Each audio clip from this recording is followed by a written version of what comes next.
Hello, and welcome back to the area. I am your host for today, Dr. Jan, the Executive Director of Capital Area Human Services.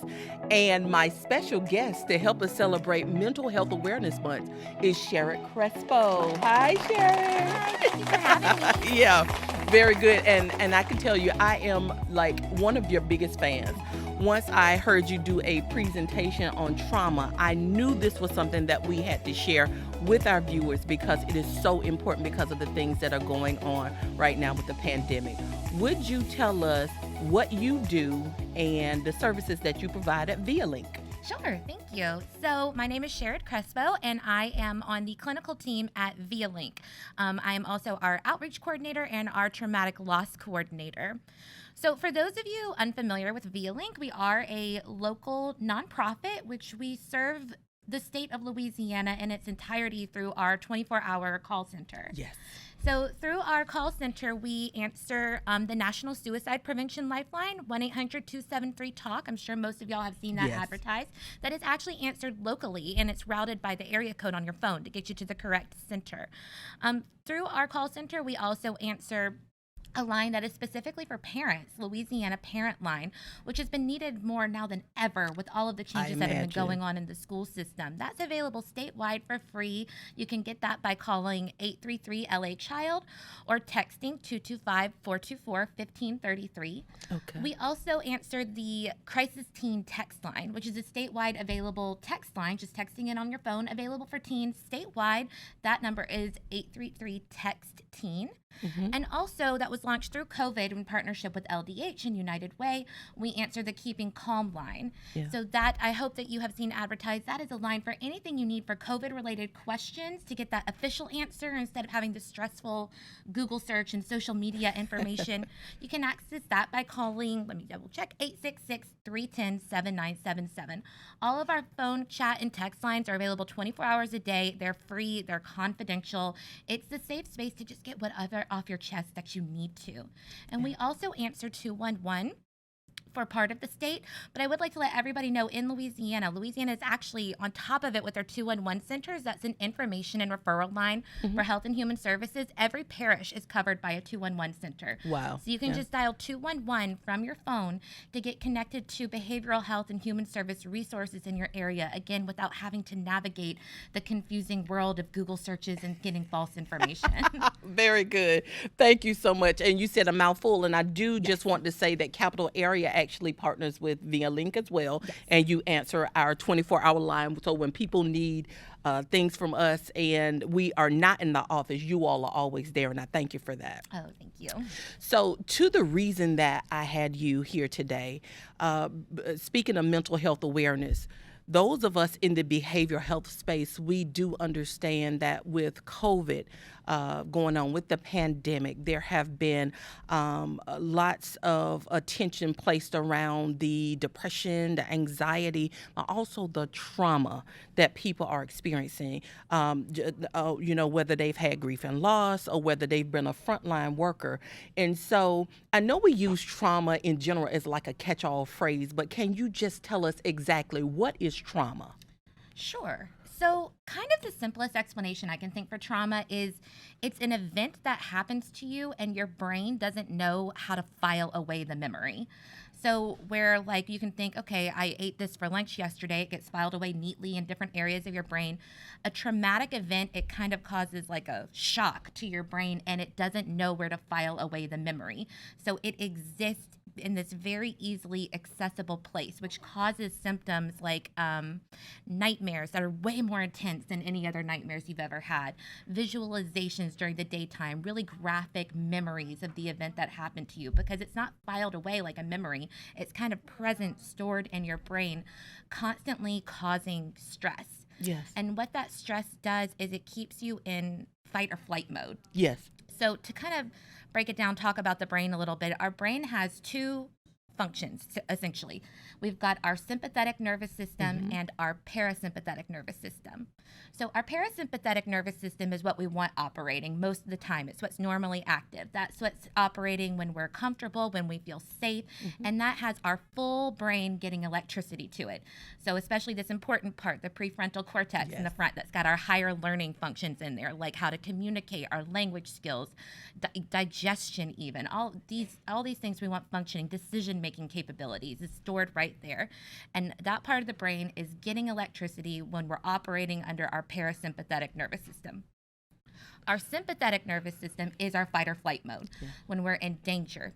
So these systems cannot operate at the same time. You've either got one or the other, because basically your fight or flight mode is designed, so to speak, so that when you are in a life-threatening situation, you just get out or fight your way through it. Survival. Exactly. The brain's like, we don't have time for all that other stuff right now. You just need to survive. So what happens with trauma or even with constant stress is it releases the stress hormone, cortisol. Your hypothalamus activates your pituitary gland, which activates your adrenal cortex. It releases cortisol. So a traumatic event or even just literal constant stress releases this stress hormone, and it causes atrophy to this part of your brain that's called the anterior cingulate cortex. And what that part of the brain does is it filters our reality to determine when we need our fight or flight response on. Normally it does that by our senses. I see something dangerous coming towards me. I hear an alarm. I smell smoke. It will activate that flight or fight response to keep you safe. When this part of the brain starts to atrophy because of that stress, it no longer activates your fight or flight based upon your sensory information, but instead based upon your learned information, what has happened to you in the past.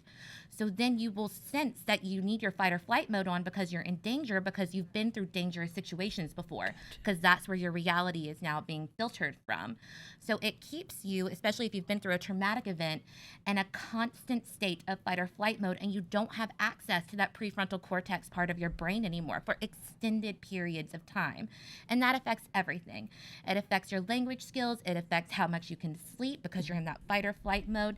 It affects your digestion. It affects your decision making. It affects your understanding of like long-term consequences of actions.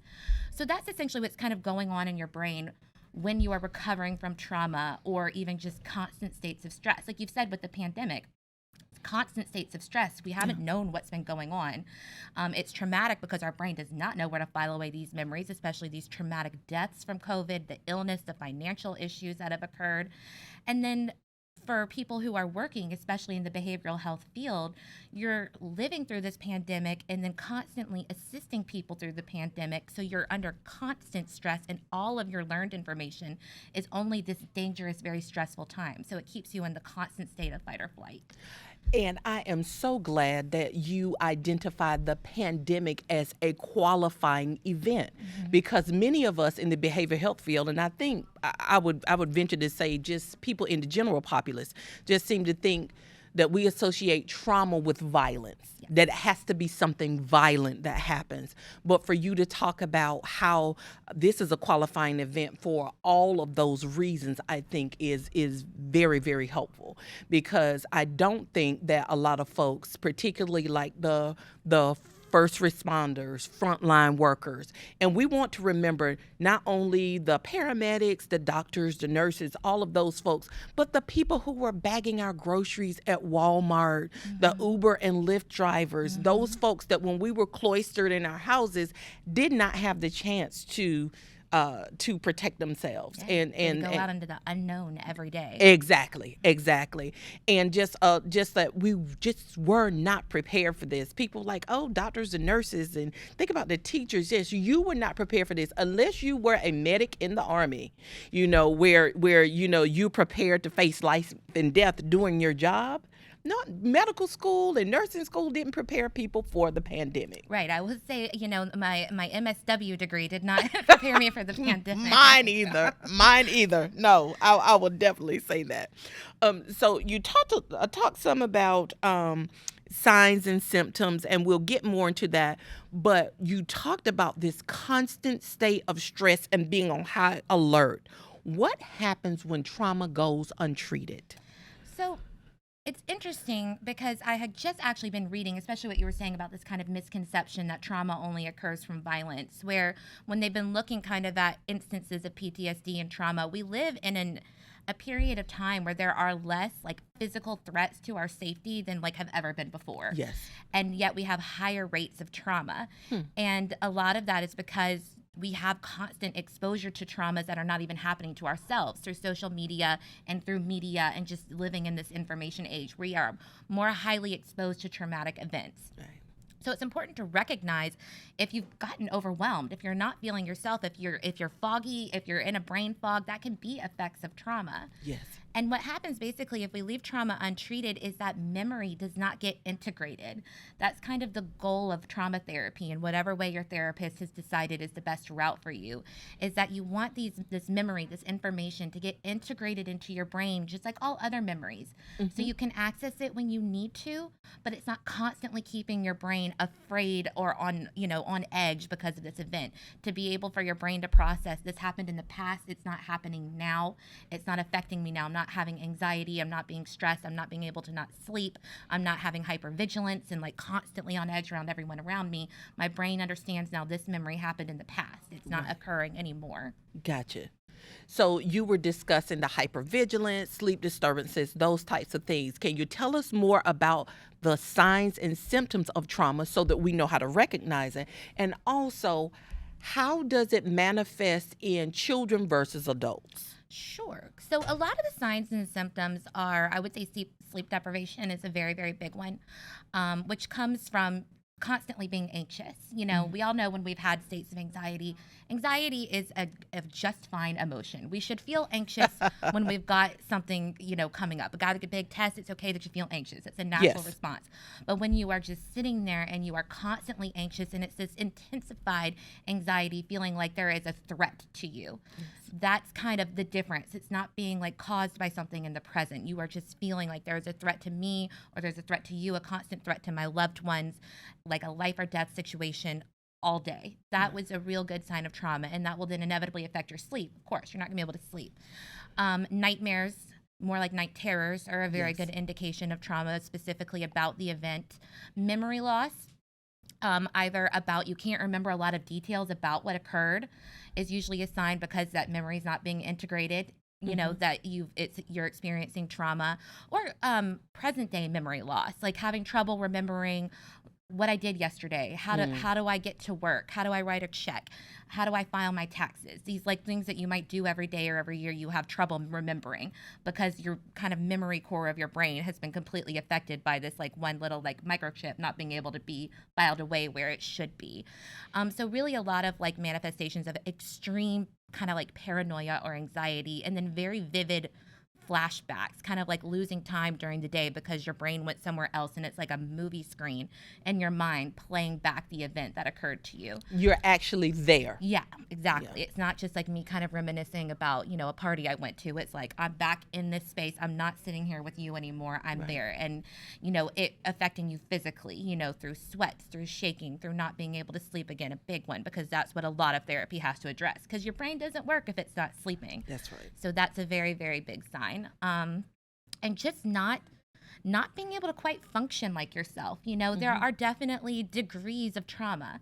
Experiencing a trauma does not mean that you'll necessarily have like full diagnosable PTSD, but that doesn't mean that you're not having trauma-related symptoms that still need to be addressed, especially through vicarious trauma, like behavioral health people are going through, even like you said, Uber, Lyft drivers, hearing people's stories and those affecting you every day can cause vicarious trauma. Now you're likely not going to have full PTSD from that, but you're going to have some of the effects of not being able to get the story out of your head, not being able to sleep because of it, feeling a little on edge and worried about your loved ones. Yes. So it's what about the kiddos? Oh, so with the kiddos, yes, excuse me.